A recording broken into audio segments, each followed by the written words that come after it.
తల్లి అయిన మరచిన మరువవచ్చును, తండ్రి అయిన విడచిన విడువవచ్చును. వారైన మరచిన మరువవచ్చునేమో, నేనెన్నడు నిన్ను మరువకుందును.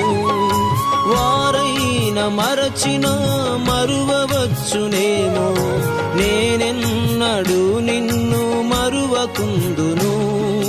నేనెన్నడు నిన్ను మరువకుందును. నేనెన్నడు నిన్ను మరువకుందును.